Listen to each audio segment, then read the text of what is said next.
The morning sun cast a golden glow across Kensington Palace as Catherine, Princess of Wales, stood before her bedroom mirror, adjusting the delicate headpiece that would complement her royal blue Alexander McQueen ensemble. The weight of the day pressed upon her shoulders. Today, her father-in-law would be crowned king, and the world would be watching every gesture, every expression, every step the Wales family took. Prince William emerged from his dressing room, resplendent in the ceremonial uniform of the Welsh Guards, complete with gold braiding and polished metals that caught the morning light. His usually calm demeanor carried an undercurrent of nervous energy as he straightened his collar one final time. This wasn't just another royal engagement. This was history unfolding, and he would soon witness his father's transformation from heir to sovereign. Down the hallway, the sound of excited chatter filled the children's quarters. Prince George, now old enough to understand the magnitude of the occasion, was being helped into his formal navy suit by his nanny. The young prince's eyes sparkled with anticipation as he practiced his walking posture, having been coached for weeks on the proper way to enter Westminster Abbey. His younger siblings, Princess Charlotte and Prince Louis, were experiencing varying degrees of enthusiasm about the formal proceedings ahead. Charlotte, elegant in her ivory dress adorned with subtle silver embroidery, displayed the poise that had already made her a favorite among royal watchers. She carefully examined her small tiara in the mirror, tilting her head this way and that to see how it caught the light. Her natural grace was evident even at her young age, and she seemed to instinctively understand the importance of the day. Prince Louis, the youngest of the trio, was finding it more challenging to contain his energy. His miniature formal wear, a perfectly tailored suit that mirrored his father's military styling, felt restrictive compared to his usual play clothes. The household staff moved around him with practiced efficiency, ensuring every button was properly fastened while he fidgeted with barely contained excitement. Catherine took a moment to gather her thoughts, knowing that today would test not only her own composure, but also her ability to guide her children through one of the most significant ceremonies in British history. The months of preparation had led to this moment. The careful selection of outfits that would photograph beautifully while respecting royal protocol, the gentle coaching of the children on proper behavior, and the coordination of countless logistical details. The Princess of Wales walked to the window overlooking the palace gardens, where she could see the increased security presence and the distant sounds of crowds already gathering along the processional route. London was awakening to a day that would be remembered for generations. The responsibility she felt as a mother and as a senior member of the royal family weighed heavily on her mind. William joined his wife at the window, placing a reassuring hand on her shoulder. Together they watched as police officers took their positions and barriers were checked one final time. The couple shared a moment of quiet understanding. They were about to step into a day that would forever change the monarchy and their place within it. The final preparations continued around them as staff members conducted last-minute checks on transportation arrangements, security protocols, and timing schedules.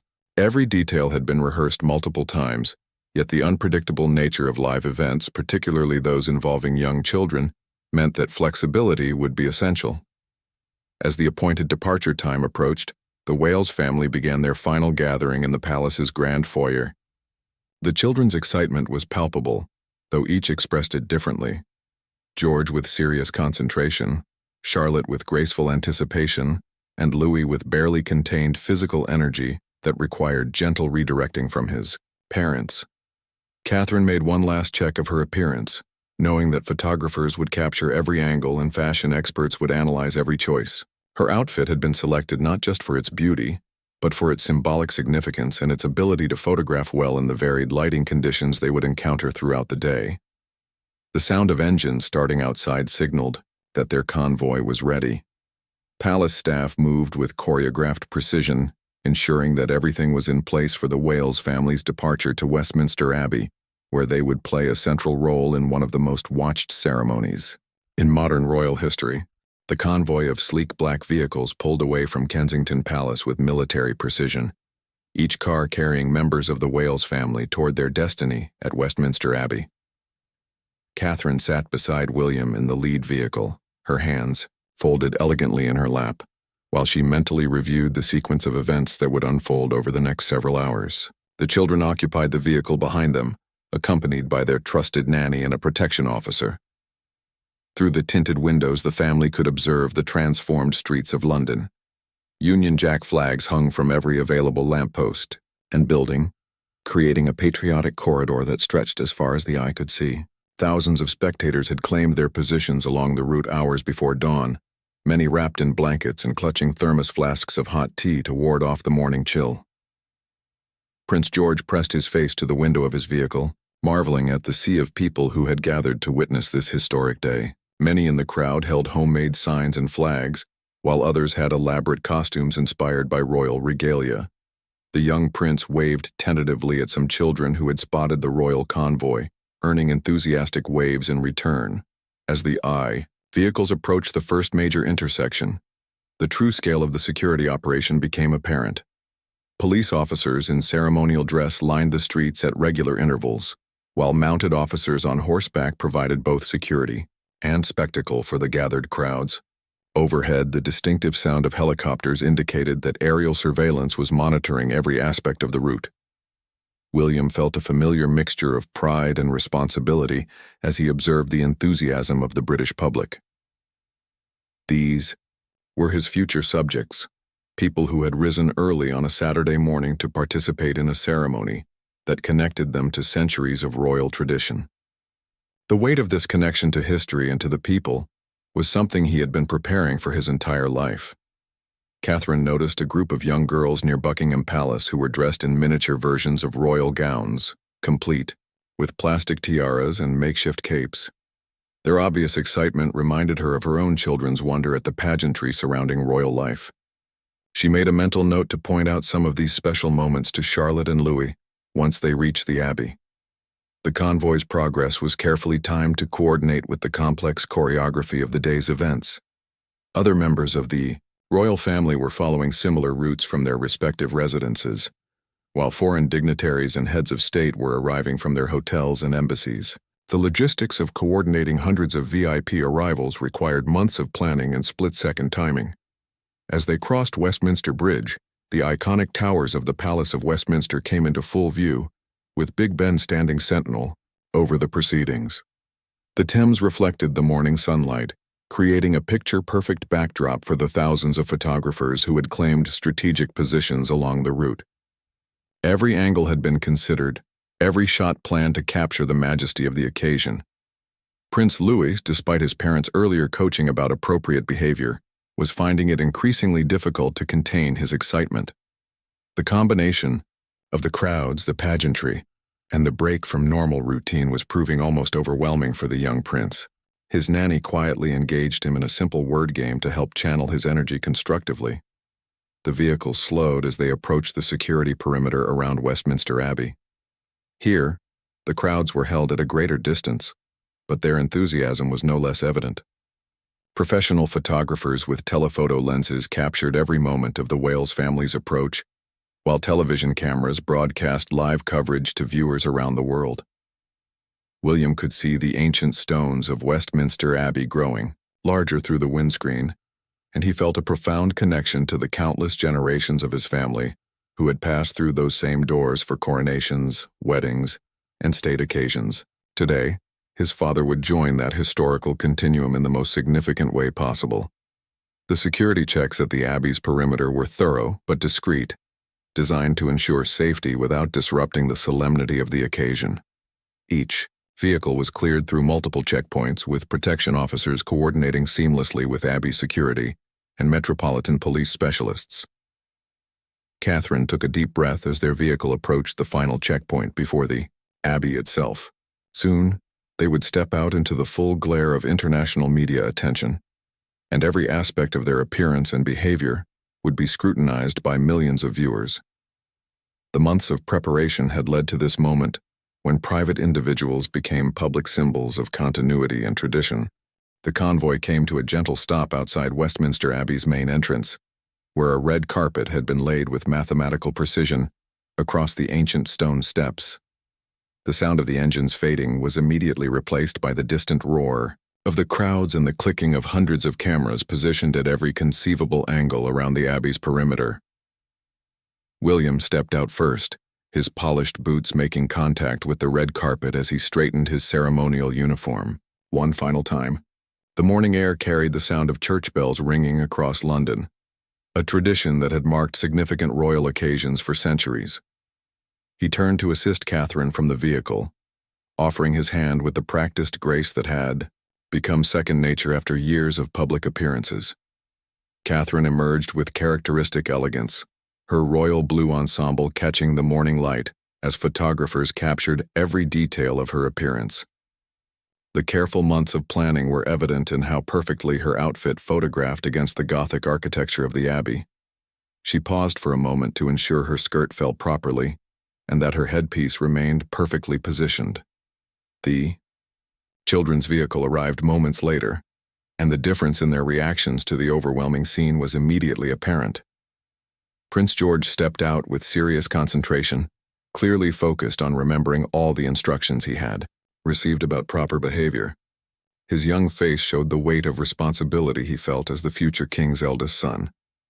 Princess Charlotte followed her brother with natural poise, her ivory dress complementing the formal atmosphere while still maintaining an age-appropriate charm.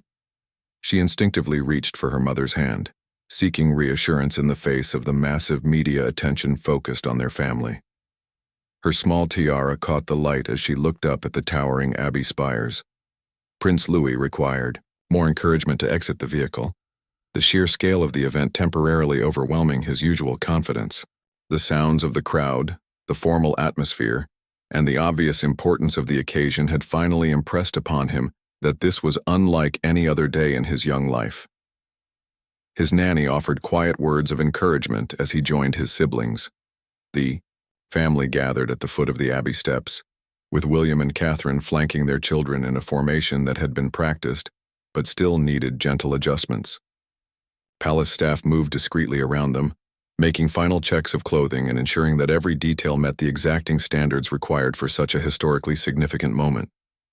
Catherine knelt briefly to adjust Charlotte's dress and whispered words of encouragement to Louis, who was still processing the magnitude of the scene around him.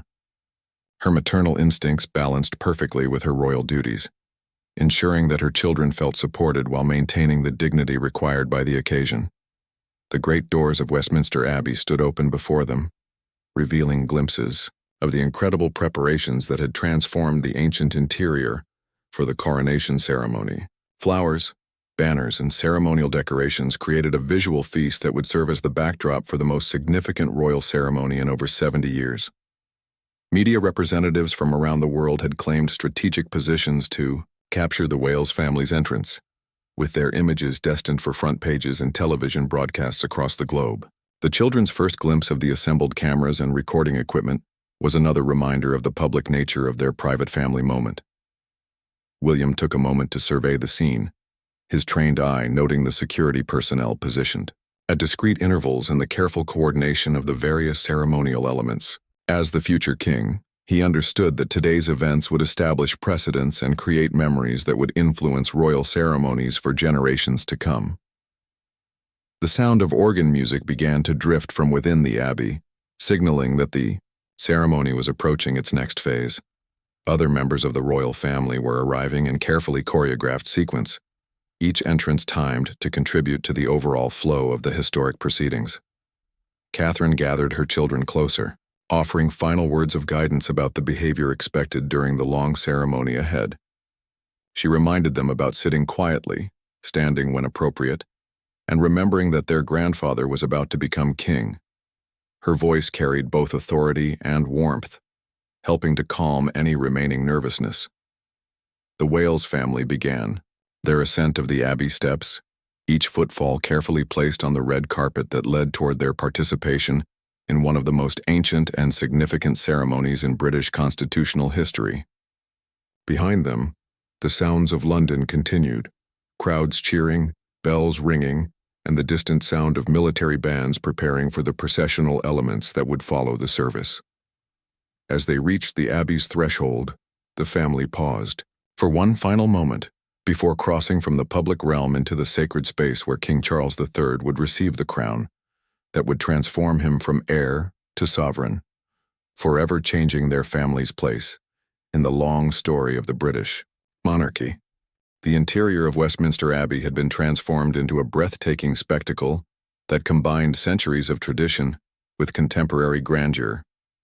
As the Wales family crossed the threshold, they were greeted by soaring Gothic arches adorned with magnificent floral arrangements and ceremonial banners that represented the various realms of the Commonwealth. The ancient stones seemed to pulse with the weight of history that was about to be made. Thousands of guests had already taken their designated seats in the carefully arranged seating plan that accommodated royalty, heads of state, religious leaders, and representatives from across British society. The soft murmur of conversation in dozens of languages created a unique atmosphere that reflected the international significance of the coronation ceremony. Catherine guided her children along the nave, their footsteps echoing softly on stones that had witnessed the coronations of kings and queens for nearly 1,000 years. Prince George walked with careful dignity, his young mind processing the incredible grandeur surrounding him while trying to remember all the protocol he had learned during their preparation sessions. The family's designated seats were positioned, with perfect sightlines to the coronation chair and altar, ensuring they would witness every moment of the historic ceremony. As they settled into their places, Catherine helped arrange Charlotte's dress while keeping a watchful eye on Louis, who was still adjusting to the formal atmosphere.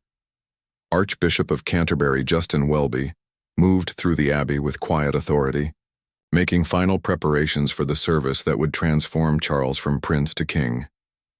His ceremonial robes caught the light filtering through the abbey's magnificent stained glass windows, creating an almost ethereal effect that added to the solemnity of the occasion.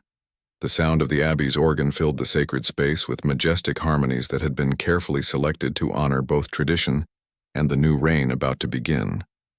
The music provided a soundtrack for the final arrangements as distinguished guests continued to arrive and take their places according to the meticulously planned seating arrangements.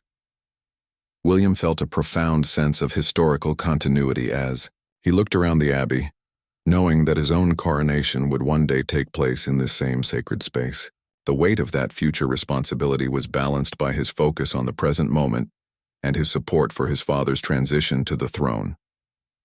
Prince Louis began to show signs of restlessness as the formal atmosphere continued, and Catherine quietly engaged him with soft words and gentle redirection. The challenge of keeping a young child appropriately behaved during such a lengthy and formal ceremony required all of her maternal skills and patience. The arrival of other senior royals created subtle waves of attention throughout the congregation, as each entrance was noted and acknowledged according to royal protocol. The careful choreography ensured that every aspect of the ceremony maintained appropriate dignity, while accommodating the complex requirements of modern media coverage. Charlotte observed the proceedings with wide-eyed wonder, her young mind absorbing the incredible pageantry while staying close to her mother's reassuring presence. The combination of music, ceremonial dress, and historic architecture created an almost fairy tale atmosphere that captured her imagination completely. Television cameras positioned throughout the abbey captured every angle of the proceedings. For the global audience of hundreds of millions watching the historic ceremony, the Wales family's presence added a multi-generational element that symbolized the continuity of the monarchy and its adaptation to modern times. The scent of flowers and ceremonial incense began to fill the abbey as the religious elements of the ceremony approached. Centuries of tradition had established every aspect of the coronation ritual, from the specific prayers to be offered to the precise movements of the ceremonial objects that would be used.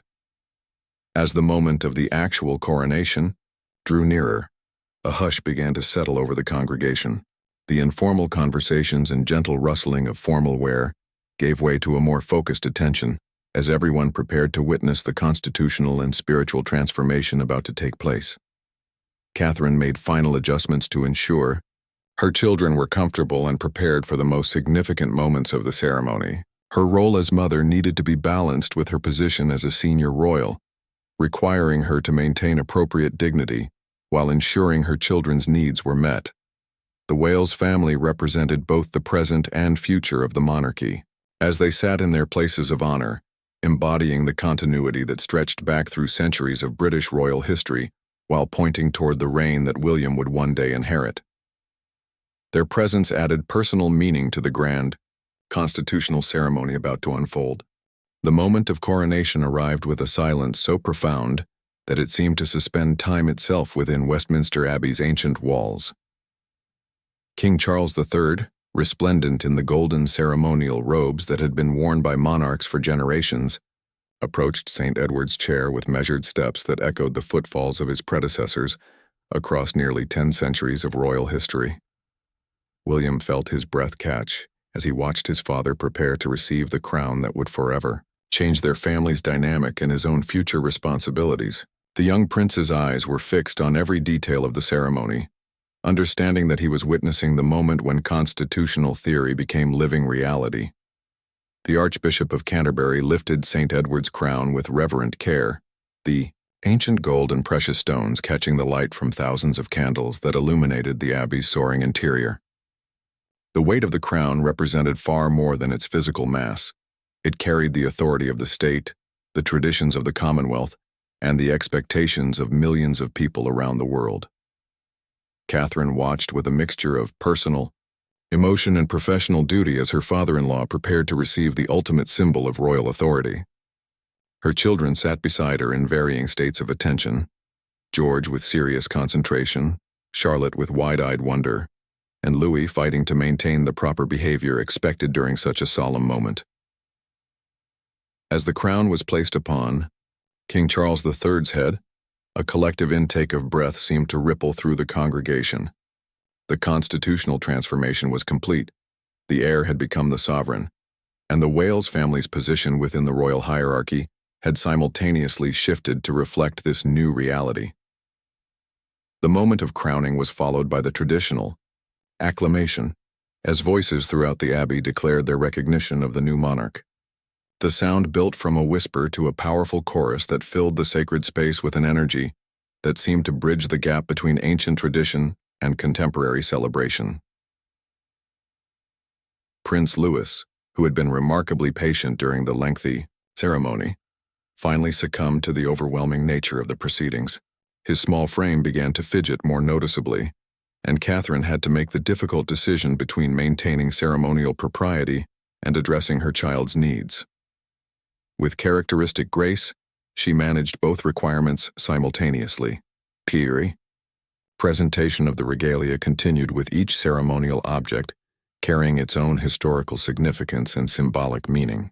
The orb, the scepters, and the ring each played their part in the ancient ritual that transformed an individual into the embodiment of the state itself. William observed every detail of the ceremony with the knowledge that he would one day undergo this same transformation. The gravity of that future responsibility was balanced by his pride in his father's achievement and his recognition of the continuity that connected past, present, and future monarchs. The musical elements of the ceremony reached their crescendo as the Abbey's choir performed pieces that had been composed specifically for coronations spanning centuries.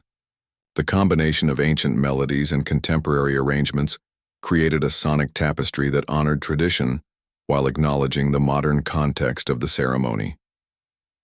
Television cameras captured every moment for the global audience, but within the Abbey itself there was a sense of intimacy despite the grandeur. The Wales family shared in this historic moment not just as representatives of the monarchy, but as a family witnessing the transformation of someone they loved into the constitutional head of state. Charlotte's behavior throughout the ceremony had been exemplary, but the length and formality of the proceedings were testing even her remarkable composure. Catherine provided quiet encouragement and subtle guidance to help her daughter maintain appropriate behavior during the most significant moments. The religious elements of the ceremony emphasized the spiritual dimensions of royal authority, connecting the new monarch to centuries of Christian tradition while acknowledging the diverse nature of modern British society. The prayers offered on behalf of King Charles III carried the hopes and expectations of a nation preparing for a new era. As the coronation ceremony reached its conclusion, the Wales family prepared for their own role in the procession that would carry the newly crowned king from the Abbey back to Buckingham Palace. Their participation in this final element would complete their contribution to a day that would be remembered throughout British history. The transformation was complete. Charles had become King Charles III, and the Wales family had played their part in a ceremony that connected them to 1,000 years of royal tradition, while positioning them for the future challenges and opportunities of modern monarchy. The great doors of Westminster Abbey opened to reveal a transformed London, where thousands of spectators had maintained their positions throughout the lengthy coronation ceremony, their enthusiasm undiminished by the wait. The Wales family emerged into brilliant sunshine that seemed to bless the historic day with perfect weather for the processional return to Buckingham Palace. The newly crowned King Charles III, now wearing the lighter imperial state crown and carrying the orb and scepter, moved with the dignity that his new constitutional position demanded. Behind him, the Wales family took their designated positions in the processional order that had been rehearsed multiple times, but still required careful attention to protocol and timing. Catherine gathered her children, making final adjustments to their appearance after the lengthy ceremony, while preparing them for the very public journey through London streets. The transition from the Abbey's sacred interior to the celebratory atmosphere outside required a shift in energy that challenged even the most experienced royal family members. Prince George walked with increased confidence, the successful completion of his first major state ceremony having given him a sense of accomplishment and belonging within the royal family's public role. His serious demeanor during the coronation had earned quiet approval from his parents and demonstrated his growing understanding of his future responsibilities. The state coaches waited in magnificent array, their gold and crimson decorations gleaming in the afternoon light as horses stamped and snorted with barely contained energy. The sight of these historic vehicles, some of them centuries old, provided a tangible connection to the pageantry that had marked royal occasions throughout British history. Princess Charlotte's excitement was evident as she approached the ornate carriage that would carry the Wales family through the streets of London. Her earlier composure during the ceremony gave way to age-appropriate wonder at the elaborate decorations and the prospect of waving to the crowds that lined their route back to the palace. Prince Louis, exhausted from the morning's formal requirements, needed extra encouragement and support as the family prepared for the final public element of their Coronation Day participation. His parents' patient guidance helped him find the energy needed for the processional journey that would complete their day's duties. The sound of military bands and ceremonial music filled the air as the procession began to organize according to the detailed plans that had been developed over months of preparation. Every element had been choreographed to create maximum visual impact while maintaining the dignity appropriate to such a constitutionally significant occasion. William felt a deep sense of satisfaction as he surveyed the scene, knowing that his family had successfully fulfilled their roles in one of the most important ceremonies in British constitutional history. The day's events had demonstrated both the continuity of royal tradition and the monarchy's ability to adapt to contemporary expectations. As the procession began its journey through London streets, the Wales family waved to crowds whose enthusiasm seemed to grow with each passing block. Children held up homemade signs, adults cheered from hotel balconies, and the general atmosphere of celebration created a perfect counterpoint to the solemnity of the Abbey ceremony. The route back to Buckingham Palace had been carefully planned to maximize the number of people who could witness the historic procession while maintaining security and logistical efficiency. Every turn and straightaway had been considered for its visual impact and its symbolic significance in connecting the new monarch to his people. Television coverage captured every moment of the procession for the global audience, but within the carriages themselves, there was a sense of family accomplishment and shared pride in having contributed successfully to such a momentous day. The children's behavior had exceeded expectations, and their parents' careful preparation had paid dividends. The sight of Buckingham Palace growing larger in the distance marked the approach of the day's final public moments. The balcony appearance that would conclude the coronation celebrations awaited, offering one final opportunity for the royal family to acknowledge the public support that had marked every aspect of the day. As the carriages drew up to the palace gates, the Wales family prepared for the transition from the public pageantry of the processional route to the more intimate celebration that would mark the end of their official coronation duties. The day that had begun before dawn with careful preparation was concluding with the satisfaction of duty successfully fulfilled. The palace staff stood ready to assist with the final details as the Wales family prepared to join King Charles III and Queen Camilla on the balcony for the traditional appearance that would provide the perfect conclusion to a day that had successfully combined ancient tradition with contemporary celebration, marking the beginning of a new chapter in British royal history.